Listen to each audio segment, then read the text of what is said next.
The Roman Empire has always been remembered for its grandeur arches that still stand against the sky, marble temples that gleamed like frozen light legions that marched with thunder in their step. But hidden behind this spectacle of glory was something darker, something that history books often reduce to a grotesque caricature. They call him Caligula, the mad emperor, the monster in a crown.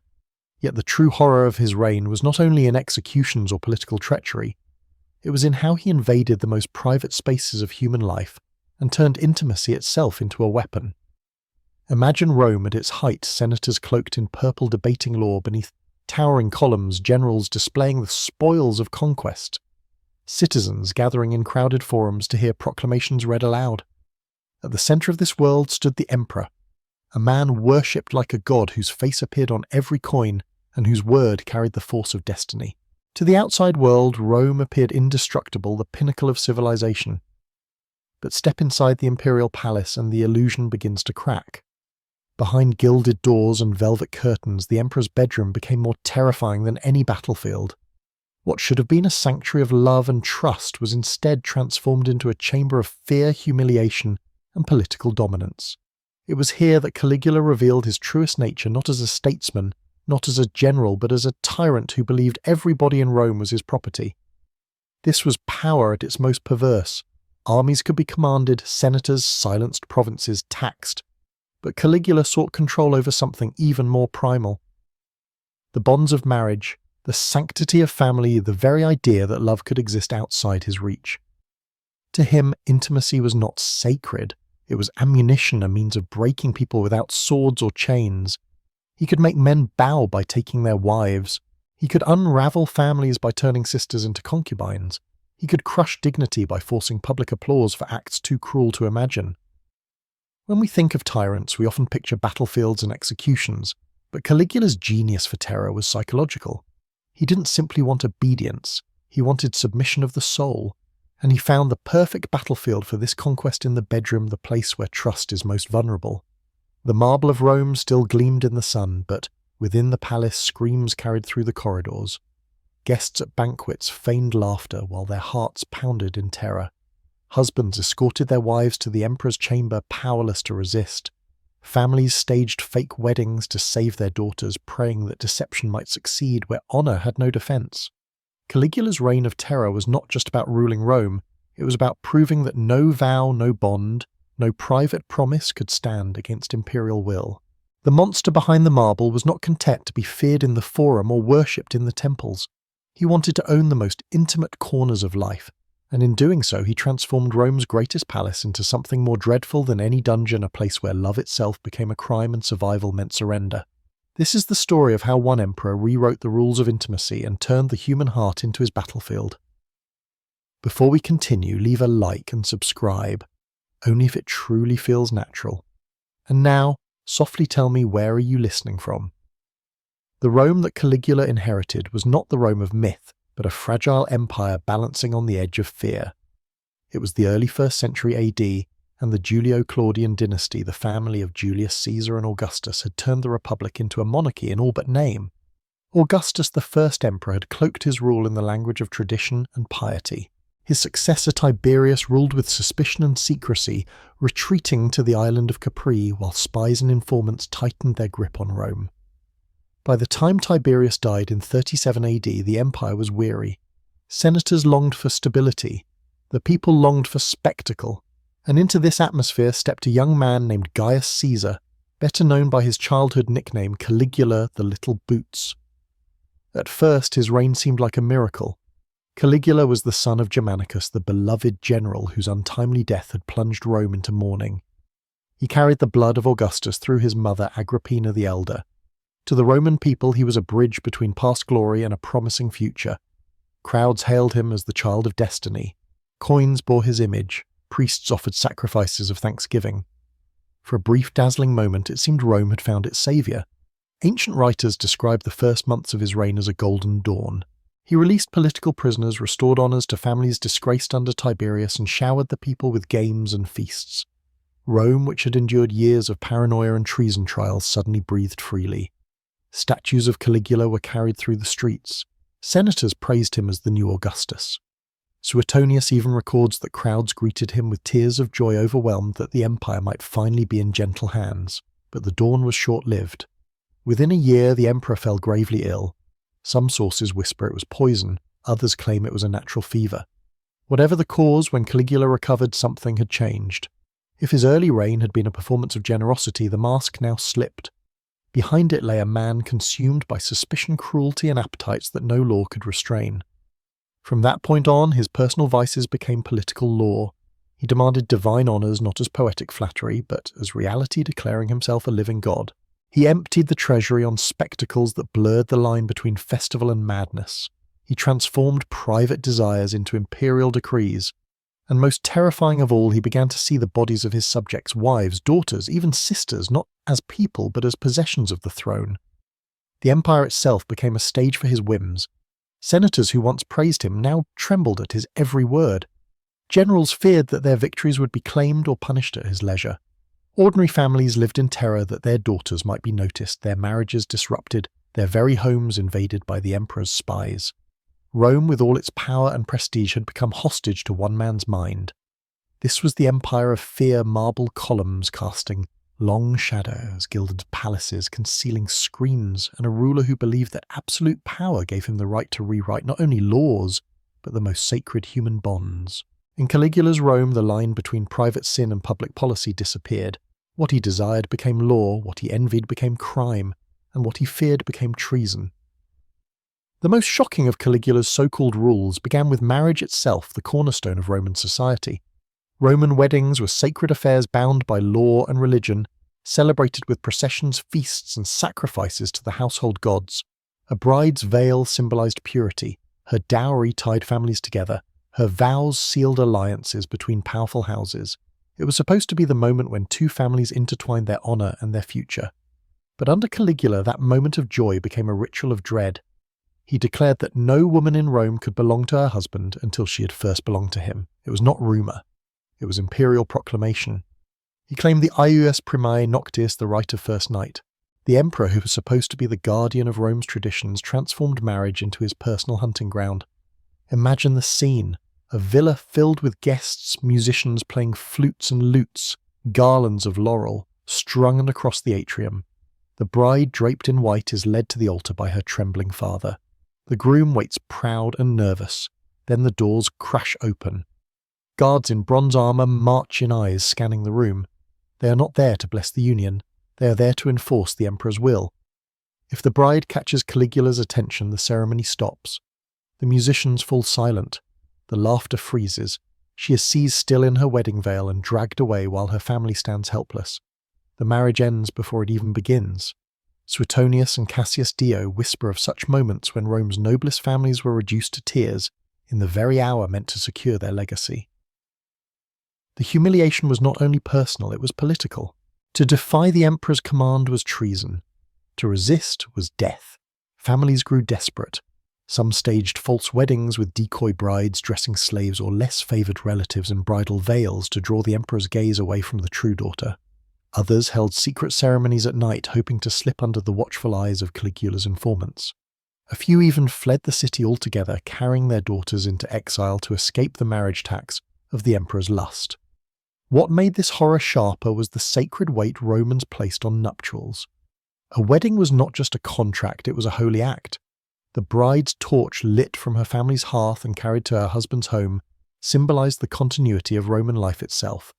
When Caligula claimed that torch for himself, he did more than steal women.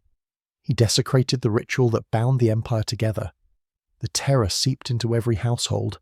Fathers feared the moment their daughters came of age. Mothers whispered warnings to their girls, teaching them how to bow their heads and avoid the imperial gaze.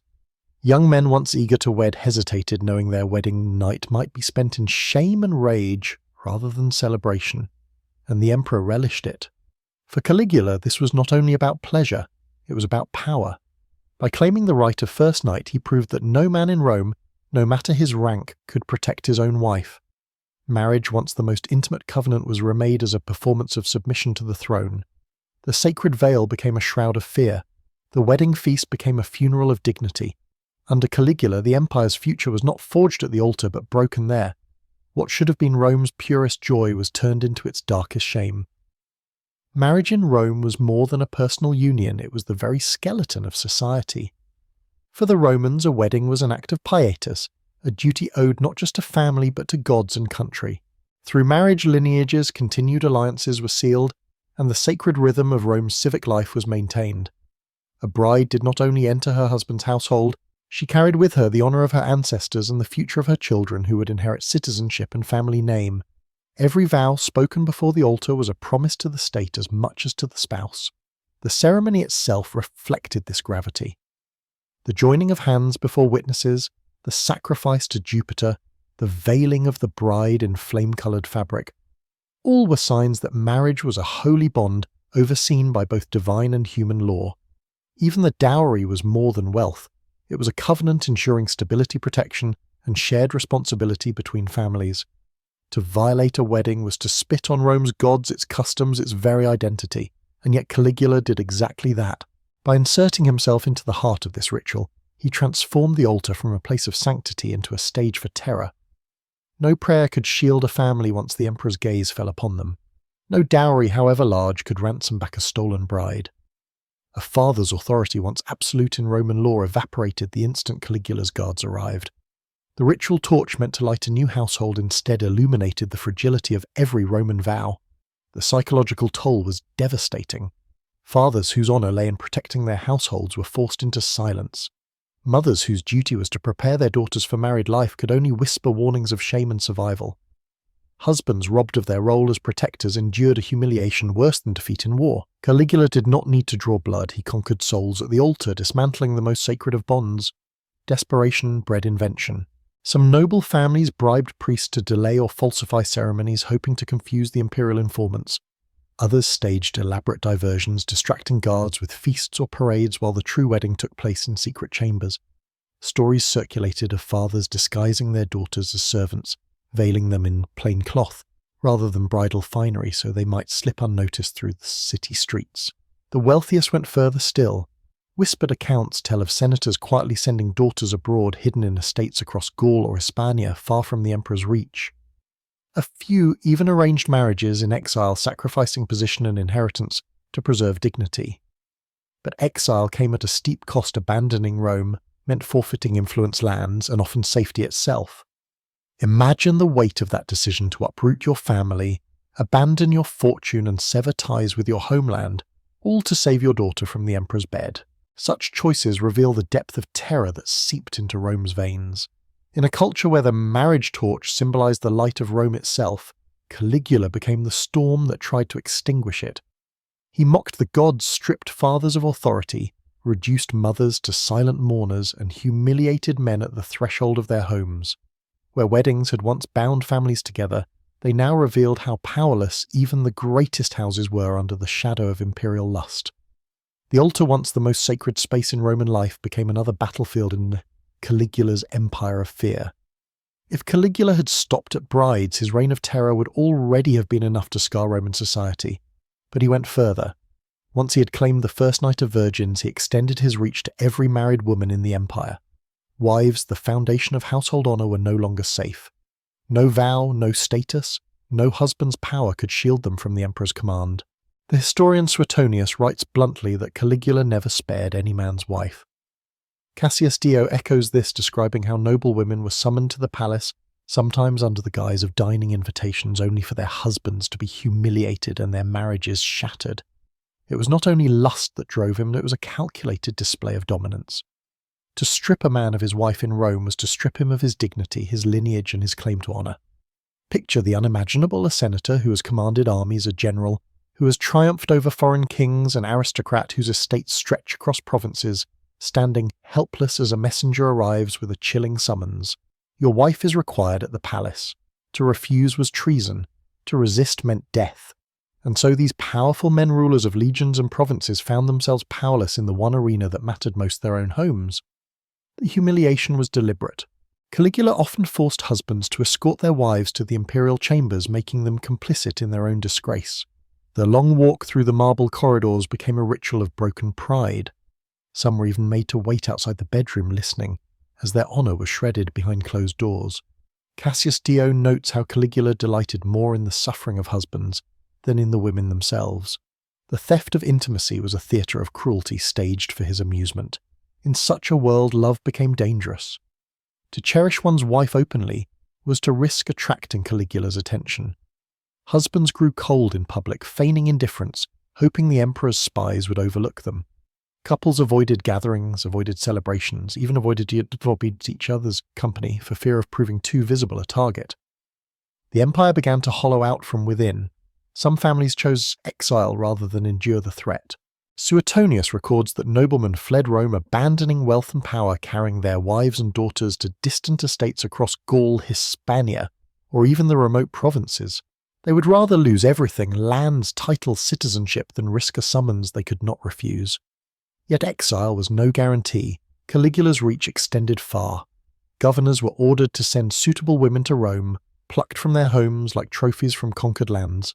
Imagine the despair of a father forced to abandon centuries of legacy, not because of war or famine, but because the emperor coveted what was most sacred to him.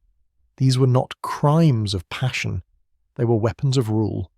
Caligula dismantled the bonds of marriage with the precision of a general dismantling an enemy's defences. He knew that if men could not defend their wives, they could defend nothing at all. This was the second rule of his empire of fear: no wife was safe. The palaces of Rome, once symbols of noble lineage, became prisons of dread. In Caligula's Rome, power was measured not by what you could protect, but by what you were forced to surrender.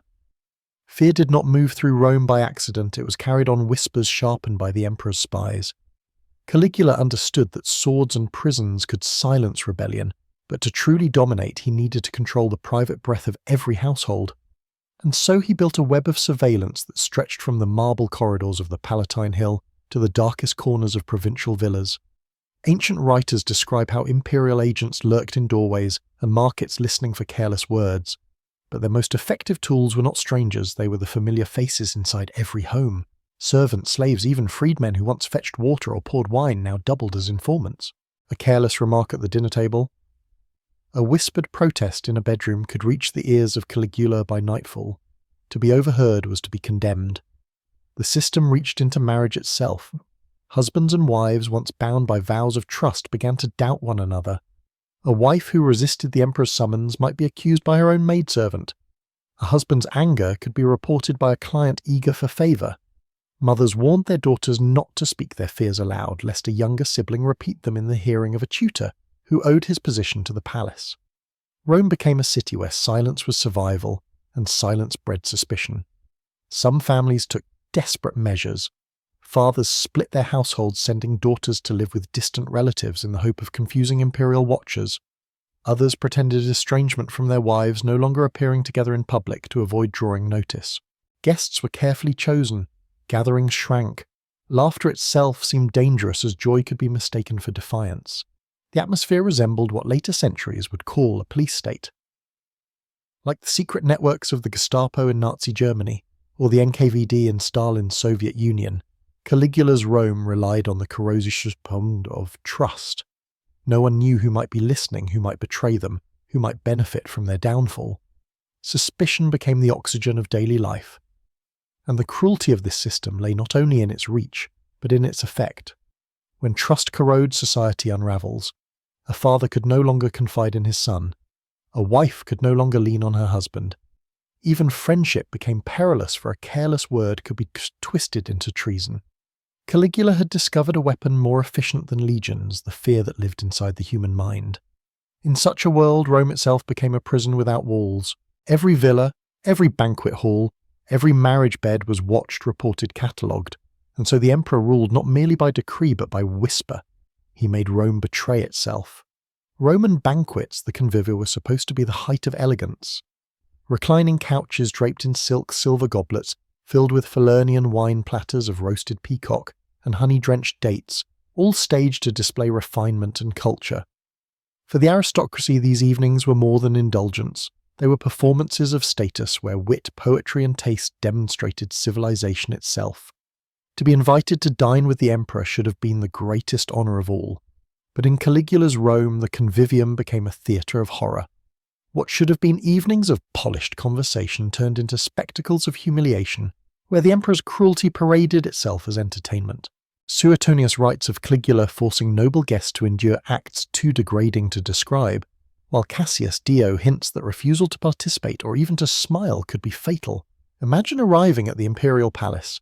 Golden lamps burn against marble walls, music fills the air, and guests take their places around the couches. The first course is served oysters, figs, and delicacies brought from across the empire. Conversation begins, and then Caligula claps his hands. Guards drag forward women chosen from the very households of those reclining at the table. Husbands know what is about to happen, but they dare not protest.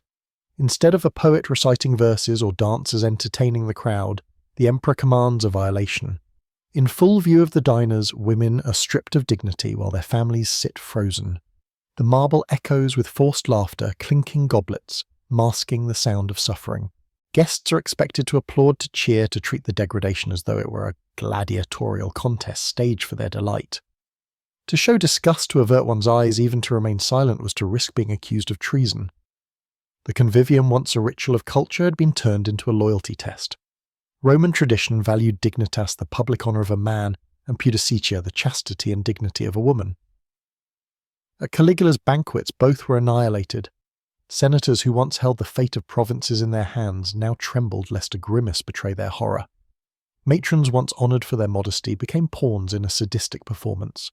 What should have been a sanctuary of refinement became a chamber where the empire's elite were forced to applaud their own humiliation. The psychological warfare was deliberate. Caligula knew that breaking families in public crushed them more deeply than private shame. By turning intimacy into spectacle, he made power visible. Guests at his table left not only sickened but scarred, carrying the knowledge that the emperor's hand could turn any feast into a nightmare. Ancient sources describe noblemen vomiting behind their hands, women fainting, guests pale with terror, but always clapping, always smiling, always pretending to enjoy the show. Because in Caligula's Rome, the banquet was not about food or conversation, it was about proving your obedience, your willingness to surrender dignity itself in the face of imperial whim. And so the convivium, that Roman symbol of culture and sophistication, was inverted. Where once poets recited and musicians played, now screams punctuated the air. Where once the finest wine flowed, now fear curdled every sip. For Caligula, humiliation was not a byproduct of power, it was the entertainment. At the tables of Rome's emperor, wine turned sour in the throat and delicacies tasted of ash. Guests reclined as custom demanded, but the atmosphere was nothing like the convivial grace that had once defined a Roman banquet. Instead, each dinner became a test of loyalty, a performance where survival hinged on the ability to mask disgust and transform horror into applause. Ancient writers describe scenes almost too grotesque to imagine. Men of immense dignity, senators draped in purple, generals crowned with laurel, from past victories forced to watch as their wives or daughters were dragged forward. Women fainted, guests trembled, and some, unable to contain their revulsion, vomited quietly into their napkins. Yet even this physical betrayal was dangerous. To grimace or look away was to risk a charge of treason. The emperor's eyes swept the room like a prayer butter's searching for the slightest flicker of defiance. For the Romans, honour dignitas was life itself. It was the invisible currency that gave a man his standing, the respect owed to him by peers, clients, and family. To lose it publicly was worse than death. Women, meanwhile, embodied pudicitia, modesty, and chastity virtues that were supposed to be shielded by their husbands.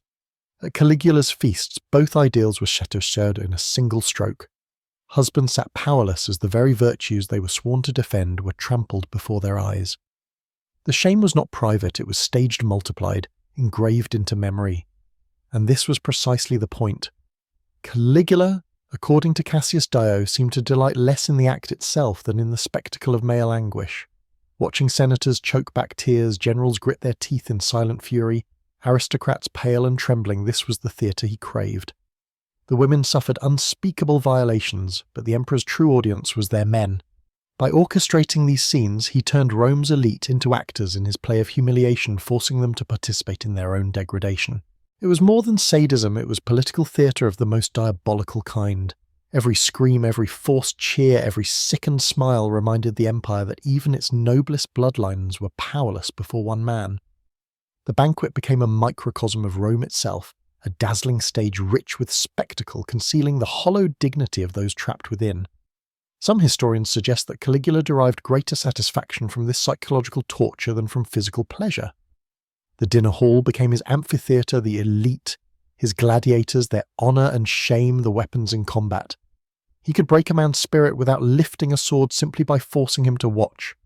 Thus each banquet was a rehearsal of power repeated until Rome's greatest families lived in constant fear of the next invitation. In a city where reputation was everything, Caligula discovered a new kind of execution, not of bodies but of dignity.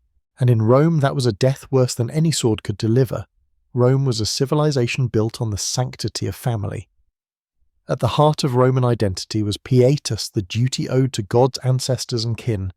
Lineage defined one's place in the world, who your father was, whose household you belonged to, what family gods guarded your hearth. Brothers were meant to protect sisters. Daughters were meant to uphold the honour of their fathers. Every Roman ritual, from sacrifices at the household altar to the careful recitation of ancestral names, reinforced the belief that family was sacred, inviolable, the foundation upon which the state itself rested. Caligula shattered this foundation with his fourth and most shocking rule. He claimed his own sisters as if they were his wives. The ancient sources, scandalized and uncertain, whisper of it with disgust. Suetonius bluntly accuses him of living in open incest with Julia Drusilla, his younger sister and by all accounts his favourite. Cassius Dio suggests that he treated all three sisters, Drusilla Agrippina the younger and Julia Livilla, as members of his personal harem. Far from hiding it, Caligula flaunted these relationships. He paraded his sisters in public as though they were empresses, seating them beside him, at banquets, walking with them in triumphal processions, and even having their faces struck on imperial coins, an honour usually reserved for legitimate consorts of emperors. When Drusilla died young in AD 38, Caligula's grief turned to blasphemy. He ordered the empire to mourn her, as though she were his lawful wife, decreed her a goddess, and built a cult in her honour.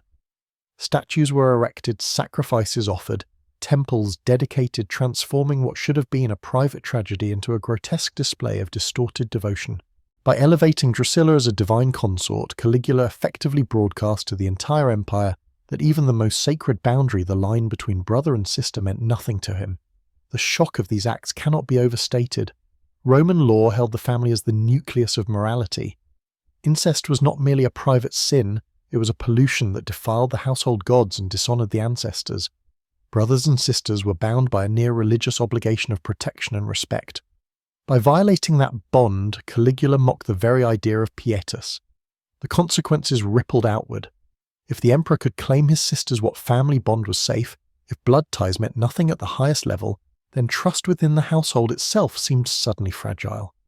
Parents began to fear for their children in new ways, siblings looked upon one another with unease, and the sacredness of lineage, the lifeblood of Rome's aristocracy, was corrupted.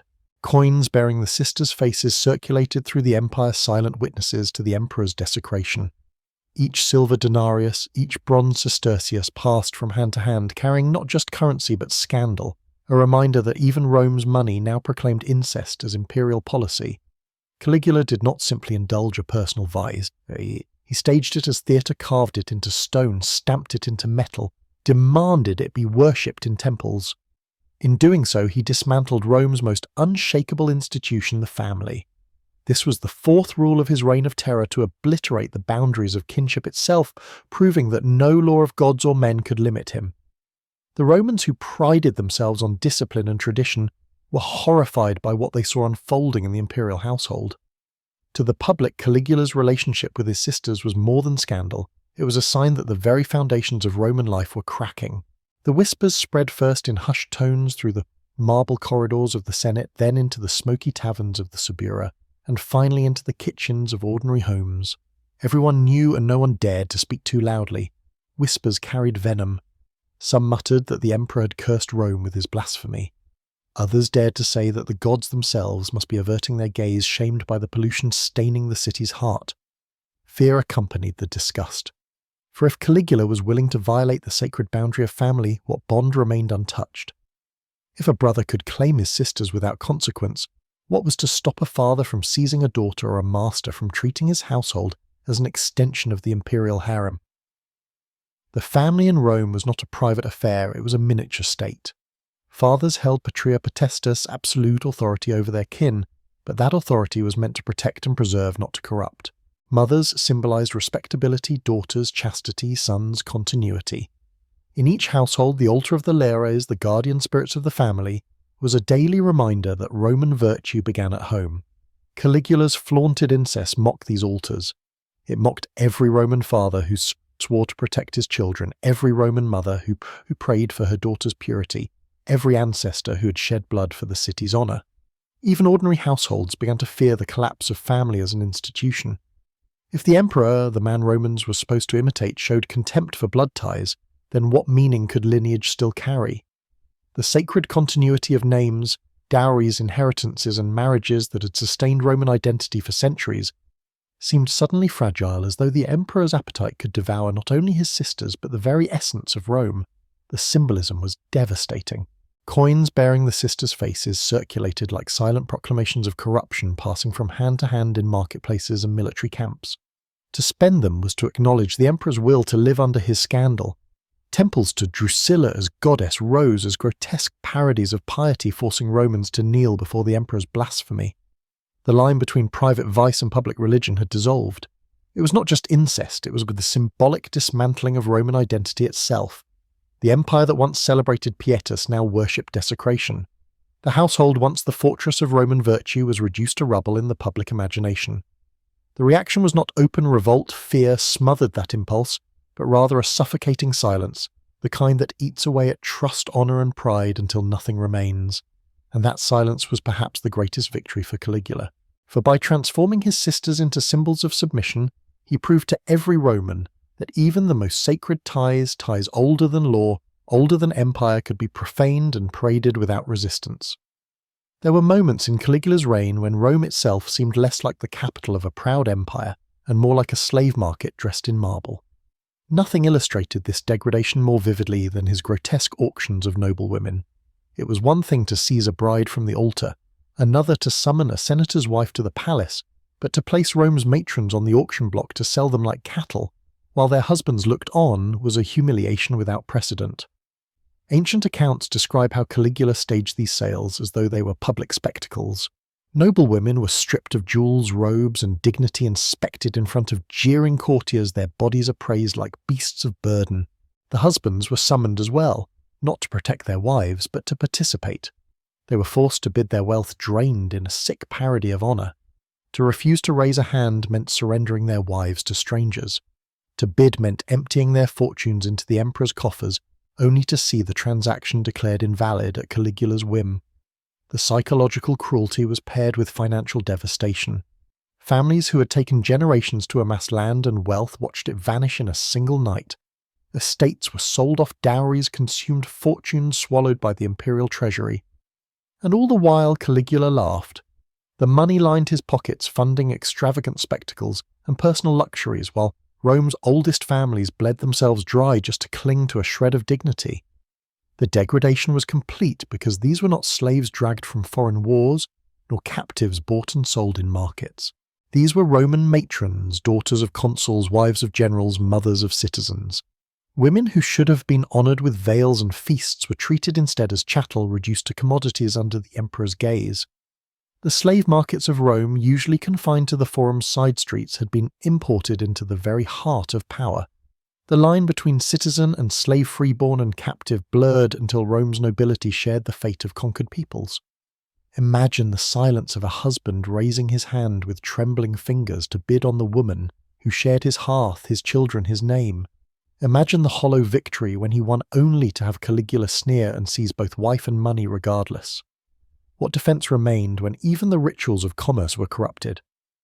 The auctions were not only about profit. They were theatre-staged humiliation designed to prove that nothing was sacred, not marriage, not family, not wealth. In the act of selling wives, Caligula sold Rome's very dignity. The matrons of the empire became merchandise and their husbands became broken men, trapped in some cycle of loss no sword could fight.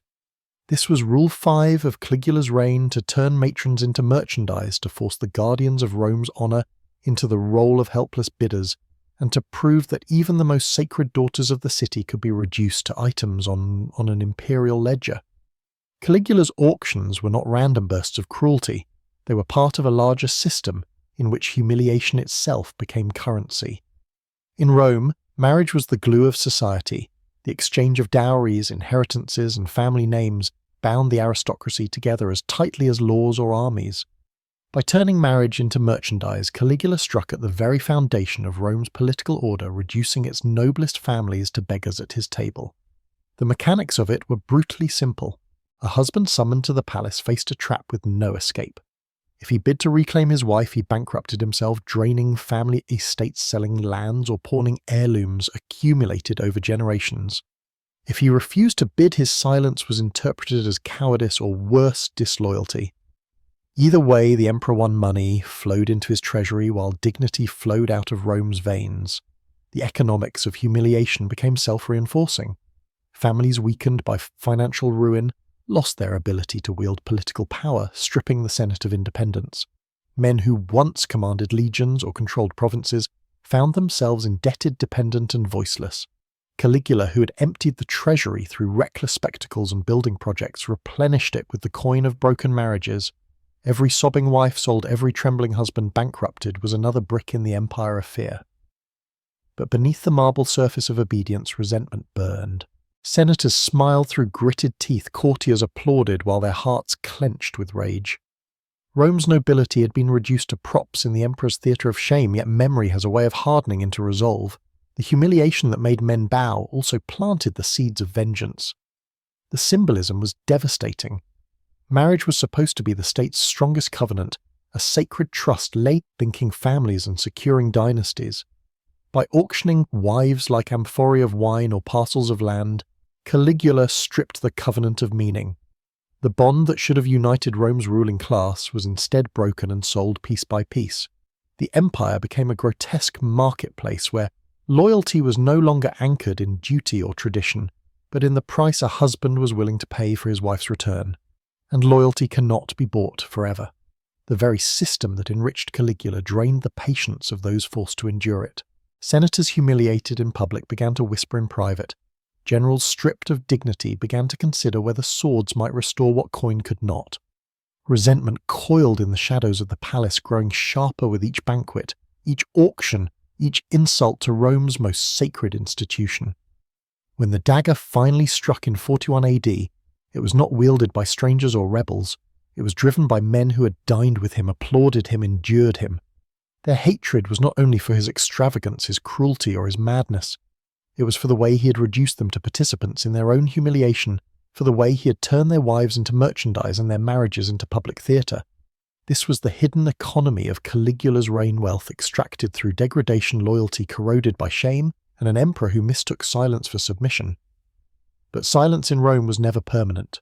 Caligula's ambition knew no limits, and by his sixth rule he no longer confined himself to Rome's elite.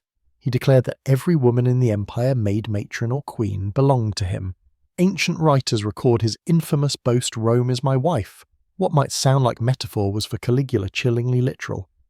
He believed that his authority over the empire granted him ownership of everybody within it. To enforce this delusion, he built a machinery of sexual tyranny, as organized as Rome's legions. Provincial governors received instructions to scour their territories for women of beauty or high status, compiling reports with names, descriptions, and even family connections. Agents functioned like recruiters, cataloguing women as though they were tax records. The process had the efficiency of imperial administration. Lists were drawn up, messengers dispatched, ships arranged. From the foggy shores of Britain to the deserts of Egypt, no distance was too far, no family too humble or too noble to escape notice. Women were plucked from their homes and transported to Rome, often without warning, as though they were tribute for the emperor's insatiable appetite. Ships that once carried grain from Africa or tin from Britannia now bore a different kind of cargo: frightened daughters, wives and mothers ripped from their lives to feed the emperor's hunger. Some were never seen again. Others returned broken, their families marked by stigma as well as grief. The scale was staggering. Modern historians estimate that thousands of women were trafficked during his 4-year reign, a ceaseless pipeline of human suffering flowing toward the Palatine Palace. Caligula turned the Mediterranean into a net, casting it wide and hauling in what he desired. The empire itself became his harem. The system's cruelty lay not only in its reach but in its logic. For Rome, conquest usually meant enslaving foreigners, but Caligula blurred that line, treating his own subjects as though they were conquered spoils. Freeborn Roman matrons were recorded and requisitioned with the same cold efficiency as war captives. Provinces that had once celebrated their integration into the empire now lived in fear of the emperor's messengers. The boast "Rome is my wife" was more than arrogance. It was a declaration that no woman, from the highest empress to the humblest shopkeeper's daughter, was beyond his grasp. Love, privacy and dignity were erased by decree. The empire's vast geography, its proud cities, fertile provinces, and ancient kingdoms was collapsed into a single grotesque claim, one man's bedchamber. This was Rule 6 of Caligula's reign, that no woman was untouchable, and that the empire's administrative genius, its couriers, its governors, its ships, was repurposed not for glory, but for the systematic violation of its own people. The Roman Empire stretched across 3 continents, its borders marked by rivers, mountains, and seas. From the mist-shrouded isles of Britain to the sun-scorched sands of Egypt, it was a realm built on conquest. Victories had always meant spoils, gold, slaves, and captives paraded in triumph through the streets of Rome. But under Caligula, conquest turned inward. The battlefield was no longer distant provinces, it was the households of his own people. The empire itself became his harem. Ships that once carried olive oil, grain, and wine now bore a different cargo, women torn from their homes. Across the Mediterranean, families watched as daughters were summoned by imperial command, vanished into carriages, and reappeared only as whispers of palace intrigue. To resist was treason, to beg for mercy was useless. Fathers who had once stood as pillars of Roman authority were reduced to powerless bystanders. Husbands who under Roman law were guardians of their wives' honour became silent witnesses to their own defeat. The machinery of trafficking was coldly efficient. Provincial governors were ordered to select and send women deemed worthy. Servants kept records as if they were inventory lists, names, ages, appearances, family connections. Some were noted for their beauty, others for their lineage, still others simply for being available. It was the bureaucracy of desire as systematic as Rome's tax registers or census rolls. Where once the empire prided itself on cataloguing citizens for protection and order, now it catalogued them for violation. Imagine the scale. In Alexandria, a merchant's daughter is pulled from her wedding procession. In Gaul, the wife of a local chieftain disappears after a banquet. In Carthage, mothers weep as daughters are herded onto ships bound for Italy. Each case seemed isolated, yet together they formed a web of suffering that spanned the known world. The Mediterranean, once a highway of commerce, became a conveyor belt of fear. What made this perversion even more grotesque was how closely it mimicked Rome's culture of conquest. For centuries, Rome had celebrated its power by parading captives through triumphal arches, chaining foreign queens behind generals' chariots. Now Caligula staged the same theatre within his own empire. He did not need to cross borders to conquer. He simply turned Rome's military and administrative genius inward, treating his citizens as defeated enemies. The message was unmistakable. If Rome's legions could enslave Gauls, Greeks, and Egyptians, then the emperor could enslave Rome itself.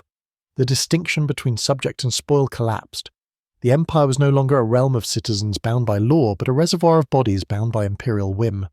And so the great power that had once united peoples under its eagle became a cage of dread. The Mediterranean glittered with sails, but for countless women those ships were not the promise of trade or travel. They were vessels of exile carrying them from family hearths to the cold marble of Caligula's palace. This was the twisted genius of his reign to transform imperial expansion into a conquest of intimacy, to turn Rome itself into occupied territory, its households reduced to plunder, its women counted as tribute. In the emperor's eyes, the empire was not a commonwealth. It was his harem. In Rome, loyalty between husband and wife was supposed to be a virtue proof of honour, devotion, and stability. Under Caligula, it became a crime. His 7th rule was not only cruel but diabolically clever, when wives showed more loyalty to their husbands than to the emperor.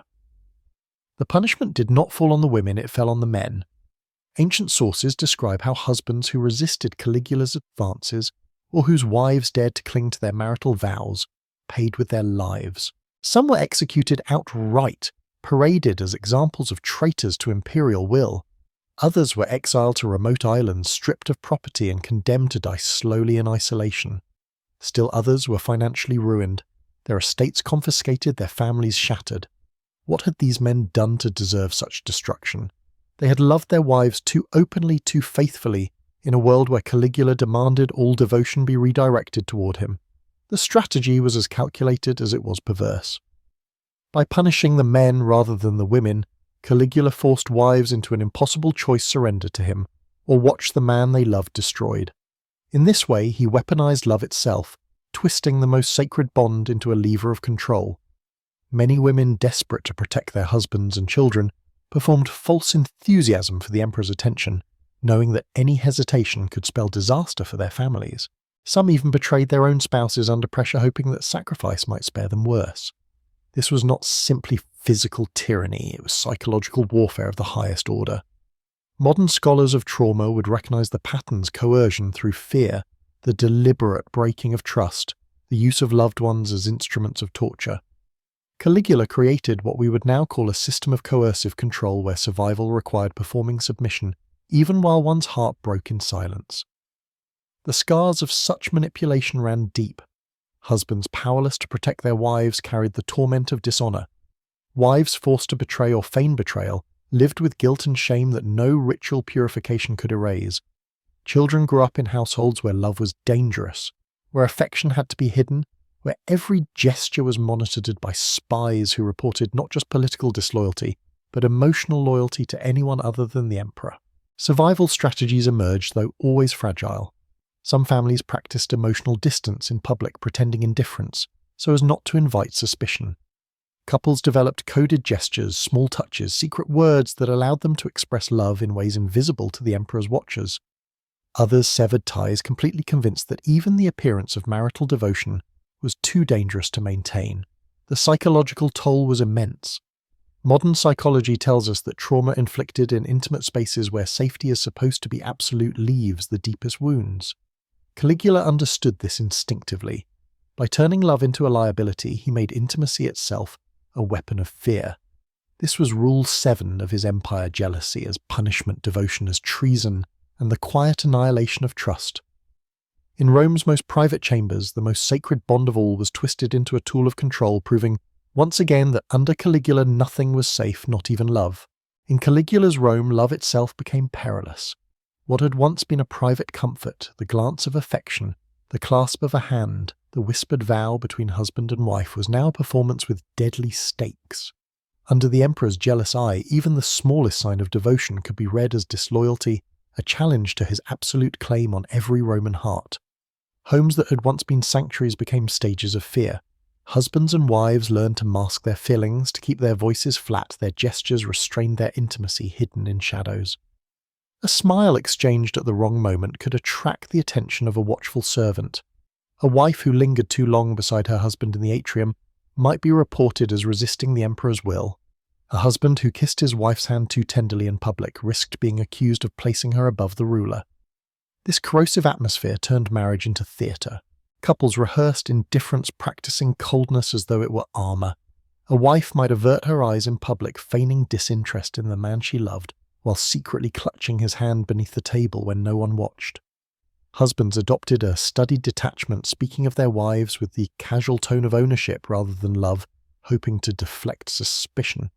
To survive, families performed distance, silencing their hearts so their bodies might live. The ripple effects extended beyond couples. Children grew up in houses where affection was dangerous, where laughter had to be stifled, where joy itself felt like rebellion. Brothers and sisters avoided signs of closeness, fearing the emperor's twisted fascination with blood ties. Parents taught their children not only manners and rituals, but the art of concealment, how to hide emotions, how to speak carefully, how to never reveal what mattered most. The result was a society hollowed from within. Rome's strength had always been its family's tight-knit units bound by loyalty, trust, and pietas, but now those bonds were corroded by fear. Every household altar to the Lars, once a beacon of family protection, seemed dimmed, as if the spirits themselves had been silenced. The cruelty lay in how ordinary gestures became dangerous. A husband brushing dust from his wife's shoulder, a wife covering her husband's hand with hers, a child's innocent question about love. Each act risked drawing the gaze of spies who might twist it into evidence of loyalty misplaced. Modern psychology would call this a society under hypervigilance, a constant state of alert where trust cannot breathe. The stress was not occasional but daily, seeping into every corner of life, And in that suffocating silence, Caligula's power grew, for in Rome love had become a crime, and crimes when committed in whispers and glances were impossible to defend against. The emperor had found the perfect tyranny, one that required no chains, only eyes. At the heart of Caligula's palace lay the most infamous chamber in Rome, the emperor's bedroom. But to call it a bedroom is to misunderstand its purpose. This was no sanctuary, no private retreat. It was a weapon, both physical and psychological, designed to project terror across the marble corridors of power. Ancient whispers describe it as a place where screams echoed long after the doors were closed, carrying through the halls so that no senator, servant, or slave could forget what was happening within. Some claimed this was no accident. The room was deliberately positioned and acoustically designed so that sounds would travel bouncing against stone and arch, amplified by the geometry of the palace. Even those not summoned inside became unwilling witnesses to the horrors unfolding their imaginations, filling in what their ears could not escape. The architecture itself was a message. Columns of cold marble ceilings painted with scenes of gods looking down walls, gilded with images of triumph. It was luxury weaponized, the trappings of empire twisted into tools of domination. To step across its threshold was to feel the crushing weight of Rome itself, turned inward, pressing down upon the body and spirit. Here the emperor ruled not by decree but by presence. The chamber became a throne room of degradation where intimacy and torture blurred into a single performance of power. Women dragged from their homes entered with dread. Men waiting outside listened in helpless silence. Servants tasked with preparing the room, arranging the silks, cleaning afterward, often emerged broken, some begging for reassignment, others falling into despair. The trauma seeped through the staff like poison, creating a climate where even those not directly touched by violence carried its weight. What made the chamber truly terrifying was its reputation. Caligula understood that power is magnified by rumour. The palace whispered with stories of what had happened there, each more dreadful than the last. Whether all were true hardly mattered. The uncertainty itself was paralysing.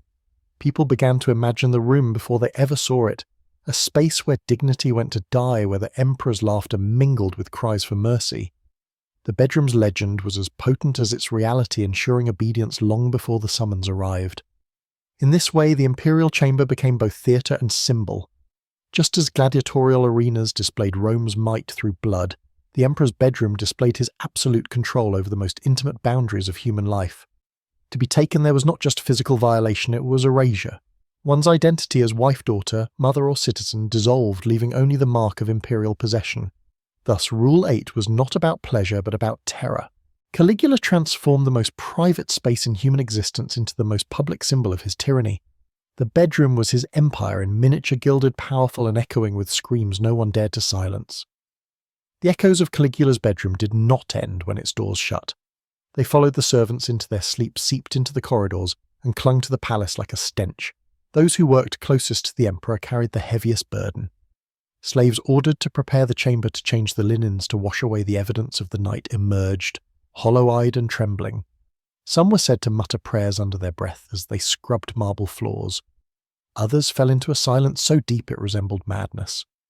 What we would today recognize as trauma, the intrusive memories, the numbness, the fear of being near the scene again was lived daily by those trapped in service to the emperor. Testimonies preserved as fragments in ancient writers describe staff begging to be transferred to kitchens or stables, anywhere but the chambers of terror.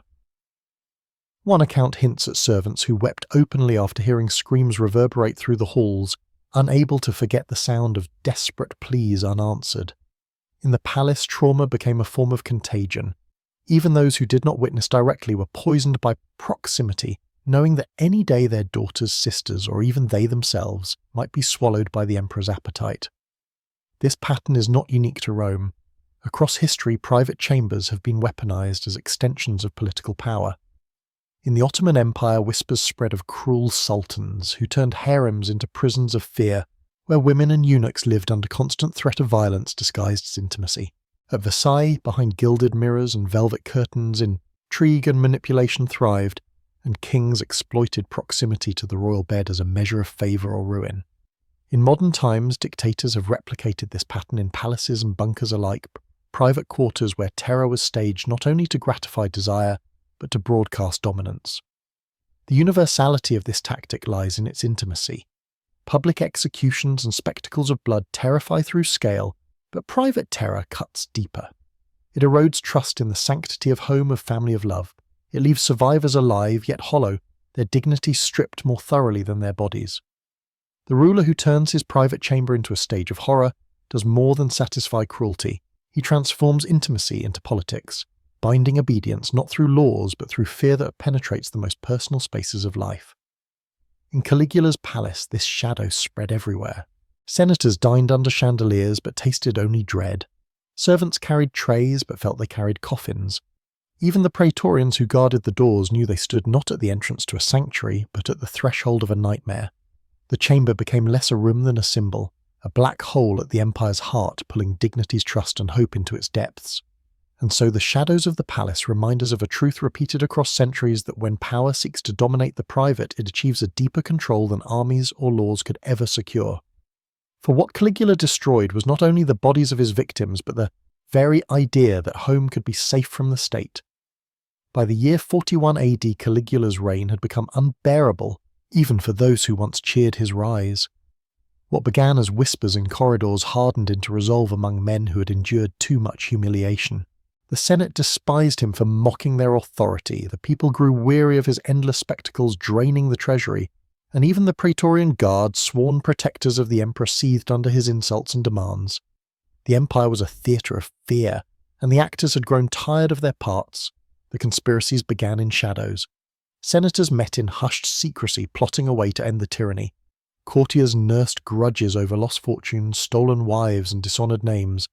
But the decisive hand came from the praetorians themselves. Their commander Cassius Carrier had suffered years of humiliation at Caligula's hands. The emperor, delighted in cruelty, mocked Carrier with obscene nicknames, forcing him to use degrading passwords during guard duty. Each insult was a spark, each jeer another weight added to the general's simmering fury. The bedroom horrors had left their mark too. Many of the men who now carried daggers had sat helpless at banquets while their wives were paraded before them, had bid desperately at auctions only to see their fortunes stolen, had watched their families unravel under the emperor's gaze. The betrayal of marriage, the profaning of family, the systematic humiliation of Rome's nobility, all of it pooled into a collective wound. Caligula had ruled not through loyalty but through degradation, and in that degradation he sowed his own destruction. The moment came on January 24th during the Palatine Games. Caligula left the theatre surrounded by his guard, expecting the same deference he had always commanded. But this time the praetorians did not bow. As he passed through a narrow corridor, Chaerea struck first, plunging his blade into the emperor. Others followed, stabbing again and again, until the man who had styled himself a god collapsed in the dirt. The marble tyrant who had demanded worship and obedience died like any mortal, bleeding, gasping, begging. The contrast was stark. For years Caligula had turned the palace into a stage of luxurious terrace silks and gold masking screams and tears. Now stripped of his throne and robes, he met the same violence he had inflicted on others. His body, once the centre of Rome's dread, lay lifeless in the shadows of the palace he had poisoned. Even in death fear lingered. The assassins rushed to silence his family, striking down his wife Caesonia and their young daughter to prevent any claim to succession. But their fury could not erase the memory of what had been endured. Rome was left stunned, shaken, yet also relieved. The monster was gone, but the scars he left on marriages, families, and the very idea of intimacy would not heal quickly. Thus ended Caligula, not with a grand triumph, not with divine worship, but with the steel of his own guards carving justice into his flesh. His death was not simply the fall of an emperor. It was the inevitable collapse of a reign built on humiliation, where even those bound to protect him found survival only in betrayal. The story of Caligula is not simply a tale of madness, it is a warning etched in marble and blood. Rome had endured tyrants before and would endure them again, but what made Caligula singular was the battlefield he chose. He did not limit his cruelty to politics or war, he invaded the most private corners of life. He corrupted the altar of marriage, profaned the sanctity of family, and turned love itself into a liability. In doing so, he proved that absolute power does not only corrupt institutions, it corrodes the very bonds that make us human. Marriage, once Rome's proudest covenant, became a stage for humiliation. Family, once the bedrock of identity, was desecrated. Intimacy, once a refuge, became a weapon wielded by the throne. The echoes of his reign show us that tyranny does not always arrive in the clash of armies or the roar of mobs. Sometimes it enters through whispers, bedrooms, and broken vows. The lessons are not ancient relics, they speak directly to us today. In every age, the danger of unchecked leaders is the same. When power is allowed to pierce the veil of the private, nothing remains sacred. Surveillance, manipulation, and the weaponization of intimacy are tools as potent in the digital world as they were in Caligula's palace. The technology has changed, but the instinct to dominate hearts and homes has not. History warns us that freedom is not secured by armies alone. It is safeguarded in the spaces where trust lives, in marriages, in families, in friendships, in the quiet gestures of love that resist domination. When rulers seek to police those spaces, when they turn affection into suspicion or loyalty into treason, the cost is not only political collapse, but the unravelling of society itself. Caligula's reign ended with daggers in a corridor, but his shadow lingers as a reminder. He showed the world that the true measure of tyranny is not how it governs the Senate or commands the legions, but how it poisons the most intimate bonds between people. Rome's marble halls once glittered with splendour, but they also carried the echoes of screams. And history remembers history often tempts us to look at figures like Caligula as grotesque curiosities, mad emperors, the monsters of the past. Yet if we stop there, we miss the most important part, the lessons his story leaves behind for our own lives. His reign was not simply about cruelty in palaces or scandals in marble halls. It was about how unchecked power can seep into the most sacred bonds of human existence, marriage, family, love, and turn them into instruments of control. One of the clearest lessons is the fragility of trust. In Rome, a husband's loyalty to his wife, a wife's devotion to her husband, even the laughter of children at the family table became dangerous under Caligula. When power invades private spaces, it corrodes trust until people fear even their own emotions. In our world, we may not live under emperors, but the same danger exists wherever relationships are poisoned by manipulation, coercion, or constant surveillance. It reminds us that defending trust within our families and communities is as vital as defending freedom in our politics. Another lesson lies in the weaponization of intimacy. Caligula understood that if you can make love itself a liability, you control people at their core. In modern times, this might look different. An abusive partner isolating a spouse, a workplace where fear silences honesty, or governments using surveillance to pry into private lives. The form changes, but the principle remains the same. True freedom requires the protection of what is most intimate, not just what is public. His story also teaches us that humiliation can be more destructive than violence. By forcing senators to watch their wives paraded or auctioned, Caligula broke their dignity long before he touched their lives with steel. Humiliation as a political or personal weapon is still with us, seen in bullying and toxic workplaces, in regimes that rely on fear of shame to maintain obedience.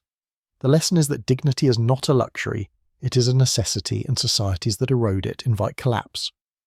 Finally, the fall of Caligula is its own cautionary tale.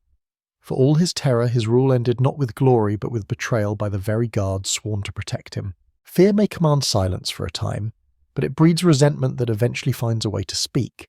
It shows us that power built on humiliation and cruelty is never secure. Leadership that destroys trust, family, and dignity will always end in ruin. So what can we take into our own lives? Guard the sanctity of love and trust. Protect the spaces where people feel safe, whether in families, friendships, or communities. Recognize when fear is being used as a tool of control and resist it. Caligula's Rome may be centuries behind us, but the warning remains clear when power seeks to invade the private heart of life. The cost is not just political, it is human, and history will remember. Thank you so much for keeping me company tonight. Don't forget to subscribe so we can share many more stories together.